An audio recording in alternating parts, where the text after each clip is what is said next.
The best way you can support me is with a simple subscribe. Subscribe to my channel for more content like this. All right, Mr. TALIAFERRO TV. Honestly, you know, we're at the point now where if you don't respect anything about me, at least respect the fact that I do my due diligence to give you guys a story, and I do my homework and my research on stuff. And if I tell you, yo, I don't know how many times I gotta say this, if I tell you I got a source on something, please believe that. That's all I ask of you. If I don't say I have a source on it, take me for, you know, face value. If I tell you I got a source on something, please respect the time and effort that I've put into the craft at the bare minimum. I told you guys yesterday that Joe Budden would not be brought back with Everyday Struggle. And I told you it was a multitude of things, money being one of them. But I also told you there are a lot of things on Complex's side that they have to bring into play and consider. Now, on the Joe Budden podcast this morning, we learned a multitude of other things that I was not aware of. Some behind the scenes stuff that I was not privileged to.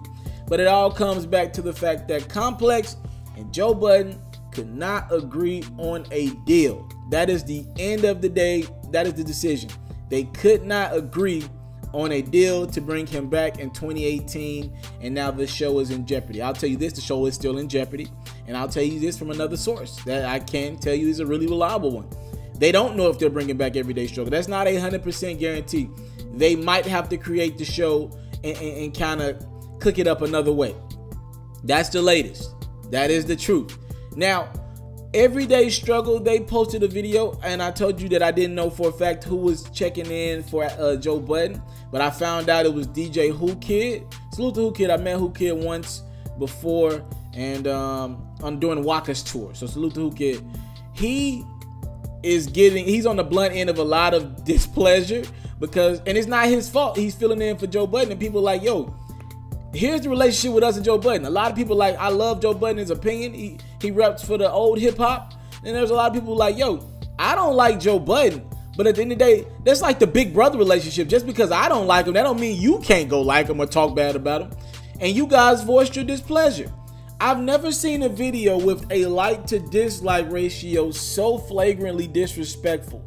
All right, again, you're looking at it on the screen right now. Over 3,000 likes, but over close to 14,000 dislikes. Never seen that before in my life. And I am not BSing you. You look in this comment section, and I'm not skipping over any YouTube comments. Every comment that I've seen on this video, absolutely every comment on this video, is how, in some form or fashion, people are unhappy that Joe Budden will not be brought back on this platform. Now, for me, I look at it like this. Yo, this platform, this debate show, it moved the culture forward. Now, they had a lot of backlash from corporate people. They had a lot of backlash from most of it from rappers who did not like the show, who did not like what it represented. And for those rappers, I say this: you just want to get away with rapping and saying whatever and putting whatever energy in the culture for these kids, and you don't want to be held accountable for it. And one part of this show that you got to respect at the bare minimum is that this show was one of the only platforms that was holding people accountable for their words and for garbage music. And you got to respect that. And I think with Joe Budden, losing him in that platform, I think he'll sit down and think, yo, dang, is there anything I could have done? Because I created something special. And, you know, Complex got a nice little budget over there for what they want to have a budget for.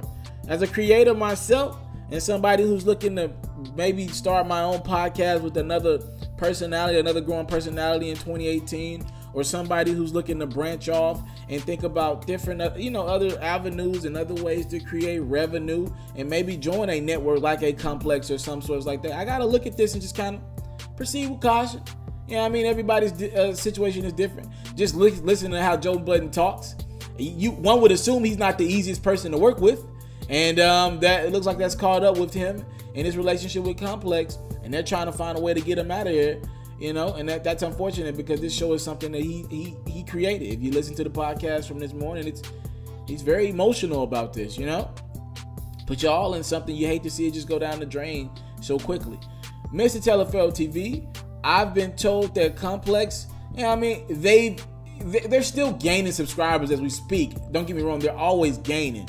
But the number hasn't been as high, and that is because of the amount of dislikes that Complex and unsubscribes, that they've gotten in the last 24 hours, because people are like, yo, Joe's gone, I'm out. And that's a lot of people overreacting, but some people that's their real emotion. Everyday Struggle was a show that brought them there and to the platform, and I can tell you this, Complex wasn't at no 2 million subscribers before that show got there.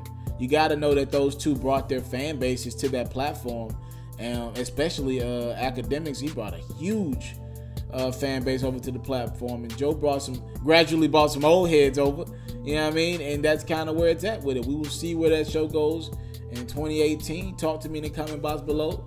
Yo, it's a big development for the culture, man. Like I said yesterday, yo, after Breakfast Club, you got to make a case that Everyday Struggle had the most must-watch content in 2017 and pertains to hip-hop. They hit this scene at the middle of the year, and they made some noise. That Migos interview might be the moment of 2017. Birdman was the moment of 2016 with the Breakfast Club. You got to think the Migos, yeah, do it look like I was about Bad and Bougie, was the moment in interviews in 2017. I don't think anything else comes close. I will put them right under Breakfast Club for the most must-see content for 2017 in regards to hip-hop. In regards to interviews, and people got to check them out daily, right? So, hey, it's a loss. It's a struggle. No pun intended. It's an everyday struggle. Subscribe to my channel for more content like this. What do you guys think about the things that have transpired in this relationship? We'd love to hear from you in my comment section. 100K, we are, what are we away? We're 700 and some subscribers away from 100,000, and I'm just, the love, man, it's just overwhelming. Thank y'all so much. I'm out. I want to salute you, homie, you know, for building your own thing and doing your own thing, creating your own platform, your own website. I got one life to live out my dreams, and I'm giving this thing all I got. I interview celebrities. I talk sports. I represent the culture. Right now you're turning up on itsmrtaliaferro.com, shawty.